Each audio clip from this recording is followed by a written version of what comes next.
তো কালকে সোশ্যাল মিডিয়াতে একটা বড় ধামাকেদার আপডেট উঠে এসছে। এই আপডেটটা শোনার পর থেকে আমার এক্সাইটমেন্ট জাস্ট এই লেভেলে রয়েছে। এটা যদি একবার ব্যাটা বলে হয়ে যায়, বাপ লেভেলের কিছু আসতে চলেছে, যেটা বাংলাতে হয়নি আজ পর্যন্ত। সত্যি বলতে, জিৎ প্রসেনজিৎ একটা সিনেমাতে, এবং সিনেমাটা প্রডিউস করতে চলেছে নন্দী মুভিজ। তো নন্দী মুভিজ কাঁপিয়ে দিচ্ছে ভাই। নতুন একটা প্রোডাকশন হাউস। তারা প্রথমে আরবান সেন্ট্রিক সিনেমা বানাচ্ছিল, তারপর আস্তে আস্তে তারা জিৎ এবং দেব, বাংলার দুজন বড় সুপারস্টারের সাথে সিনেমা করছে এই বছরই, এবং এই বছরই দুটো সিনেমা রিলিজ করবে। জিৎদার সাথে কেউ বলে বিপ্লবী, কেউ বলে ডাকাত, দেবদার সাথে বাইক অ্যাম্বুলেন্স দাদা। তো এই আপডেটটা কিন্তু হতেও পারে, কারণ নন্দী মুভিসের নাম রয়েছে। তো এই প্রোডাকশন হাউসের মধ্যে কিন্তু সেই দমটা রয়েছে। লাস্ট আরও 10 বছর পর কিন্তু এই প্রোডাকশন হাউস এসবিএফের জায়গাটা নিতে চলেছে। কারণ যেরকমভাবে তারা সিনেমা প্রডিউস করে যাচ্ছে একের পর এক, সত্যি সেরকম হতে চলেছে কিন্তু।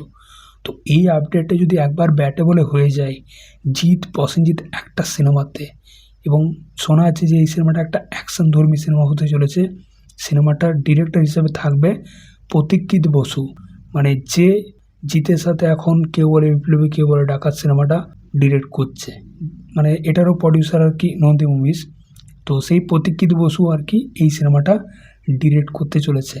তো এটা যদি একবার হয়ে যায় বস, ব্যাপক কিছু হবে।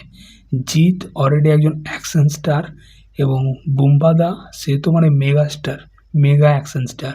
তো দুজন পাওয়ার হাউস যদি একটা সিনেমাতে আসে, ভাই বাপ লেভেলের হবে। দেবদাকেও নিয়ে নিতে পারতো, দেবদা কেন বাকি থাকে? তাহলে তো ভাই বাংলাতে ভাই এটা প্রথমবার হতো সত্যি বলতে, এ তিনজন বড় সুপারস্টার একটা সিনেমাতে। তো যাই হোক, দেখা যাক সেটা পরবর্তীকালে হয় কিনা। তবে জিৎ এবং প্রসেনজিৎকে নিয়ে এই আপডেটটা কিন্তু উঠে এসছে যে এই সিনেমাটা প্রডিউস করতে চলেছে নন্দী মুভিস, এবং সিনেমাটা একটা অ্যাকশন ধর্মী সিনেমা হবে, এবং ডিরেক্টর হিসেবে থাকবে প্রতীক্ষিত বসু। তো ইনিশিয়াল স্টেজে কথাবার্তা চলছে, এখনও পর্যন্ত কোনো কনফার্মেশন কিছু নেই। তবে এটা কিন্তু প্রায় বলতে পারো হতে পারে, কারণ নন্দী মুভিস এটার সাথে যুক্ত রয়েছে। এবার দেখা যাক কী হয়। তো জিৎ এবং প্রসেনজিৎকে অলরেডি আমরা দেখেছি একটা সিরিজে, খাকি দ্য বেঙ্গল চ্যাপ্টার, কিন্তু সেখানে তাদের সেরকমভাবে ফেস অফ কিন্তু হয়নি।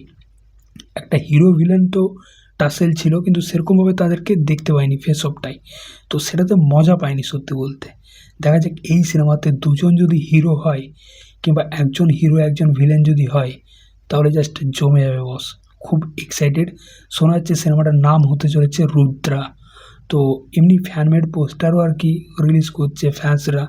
তো সিনেমার নাম হতে চলেছে রুদ্রা। দেখা যাক এটা হয় কি না, পরবর্তীকালে নাম চেঞ্জ হয়। সিনেমাটার কী অ্যানাউন্সমেন্ট, কী আপডেট আসে সেটাই দেখার। এখনও পর্যন্ত অফিসিয়ালি কিন্তু কিচ্ছু না, জাস্ট আপডেট উঠে এসছে এমনি বড় বড় পেজ থেকে। দেখা যাক এটা যদি হয়ে যায়, জাস্ট ধামাকা কিছু হবে, এবং এই প্রোডাকশন হাউসের জন্য একটা বড় কিছু হবে। কারণ জিৎ প্রসেনজিৎকে একসঙ্গে আনা বিরাট ব্যাপার সত্যি বলতে, যেটা বাংলাতে খুব কম প্রোডাকশনই করতে পেরেছে। এবং জিৎ প্রসেনজিৎকে সেরকমভাবে আজ পর্যন্ত কেউ আনতে পারেনি বাংলা ফিল্ম ইন্ডাস্ট্রিতে।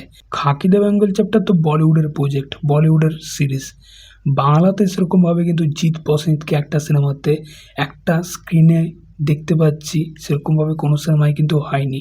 তো যদি এটা হয়, প্রথমবার হতে চলেছে, ব্যাপক কিছু হতে চলেছে। তো সত্যি বলতে আমি কিন্তু খুব এক্সাইটেড এই আপডেটটা নিয়ে। তোমাদের মতামত কিন্তু অবশ্যই জানিও। চলো দেখা হচ্ছে পরের ভিডিওতে। চ্যানেলটায় নতুন হয়ে থাকলে কিন্তু অবশ্যই সাবস্ক্রাইব করে যাও বস। টাটা।